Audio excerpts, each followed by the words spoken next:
We know that suicide is a risk for people in our community, and it's not just from lack of support and loneliness and those kind of things. Obviously, like depression can lead to suicidal ideation. The other thing is that we tend to live sort of secretive lives for an initial period of time. Not every single trans person, but plenty of trans people have an initial phase where maybe they're trying things out in private and not publicizing the fact that they're trans. In those situations, being outed could potentially be something that could cause someone to want to, unalive and delete themselves.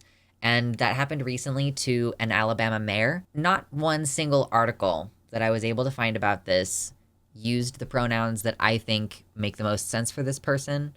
So I will be referencing an article, but I am not going to show it to you. So before we go too much further, I just want to say, hit the like button if you're enjoying the content. Consider subscribing and hitting the bell and maybe clicking all notifications to get notifications for the channel.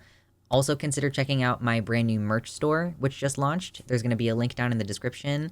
And you can also check out my Patreon, where there are some promo deals for patrons if you want to maybe get a deal on some of your merchandise. So thank you very much for watching the content.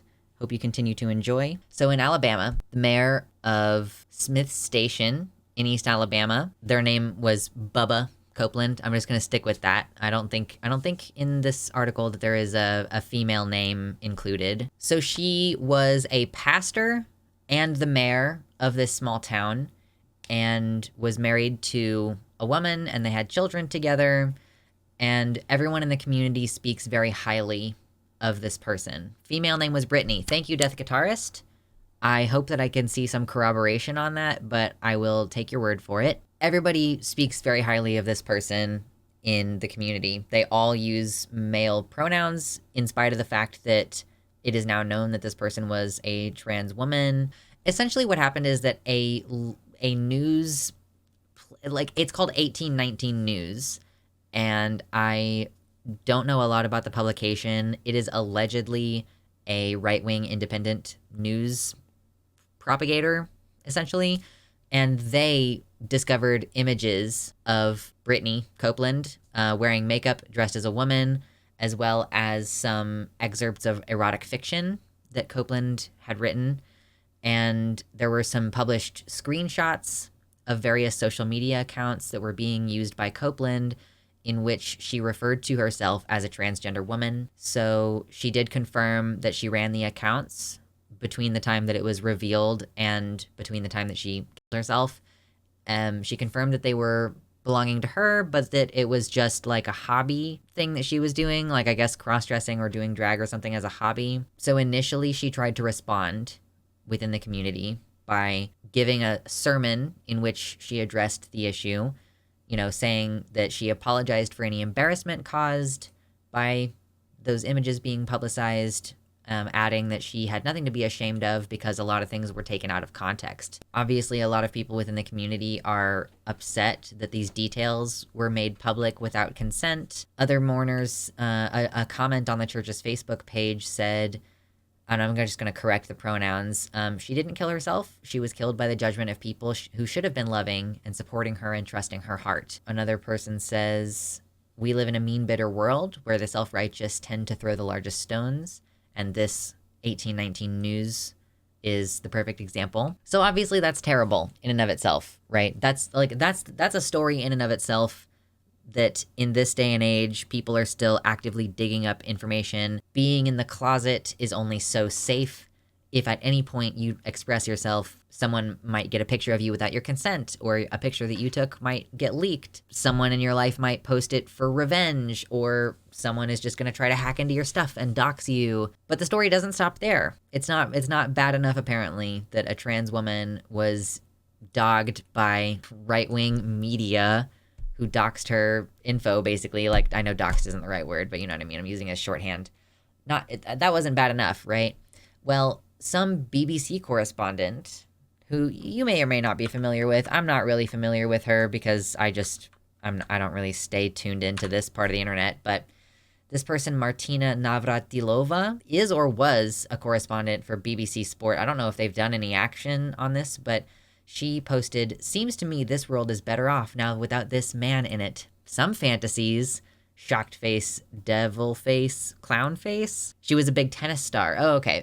And so she was a tennis star. Now she worked for the BBC. If you were worried, like, oh, maybe this is a fabricated screenshot, there is plenty of evidence that it was real, in the sense that there are multiple screenshots with different layouts. There are there's evidence of quote tweets, and there are replies to the tweet. So this person replies asking, are you saying it's good that they're dead? These are the kinds of comments that can get you fired. And people are, suggesting that you should contact BBC Sport.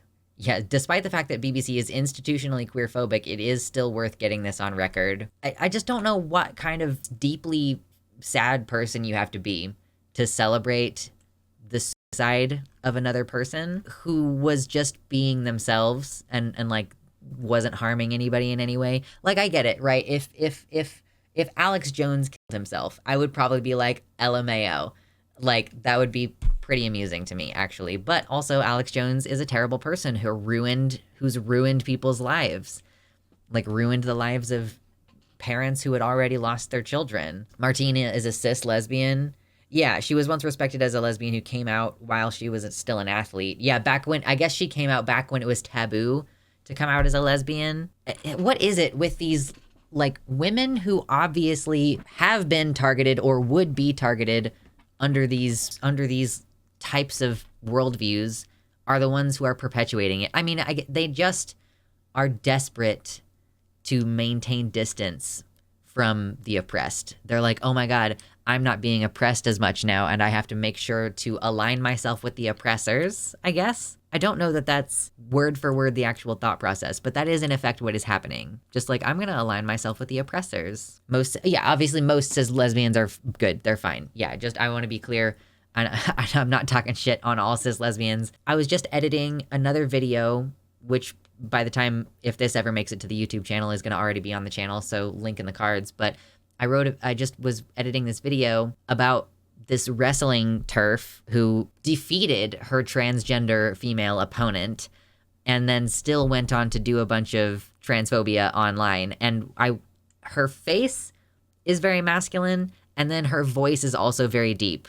And I was like, girl, you're so clocky. Like, you are one of the women who's going to be targeted by this kind of rhetoric.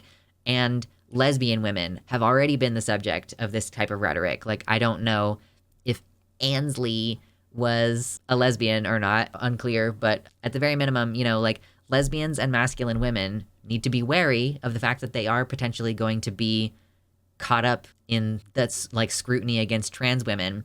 If everybody's doing transvestigation constantly, and we actually already see it online, is people looking at absolutely cisgender actresses and other famous women and going, look at these features, looks like a man to me. Like, no cis woman is going to be safe if this level of transphobia and scrutiny is normalized. So it's so disappointing to see cis lesbians, and presumably she's somewhat masculine because she did sports, turning that same rhetoric that was used against them around on trans women.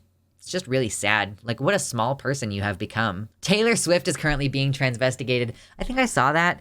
Someone was posting a picture of her in a bikini pointing to her pelvic bone as if that were like a tuck job. Like, this just in order to be a real woman, you cannot have a pelvic bone. Like, oh my God. It was a one piece, but yes. And I just want to wrap the segment by saying Brittany Copeland, say her name, she deserves to be remembered as the woman she knew herself to be, and not as the man, pastor, and mayor of this Alabama town.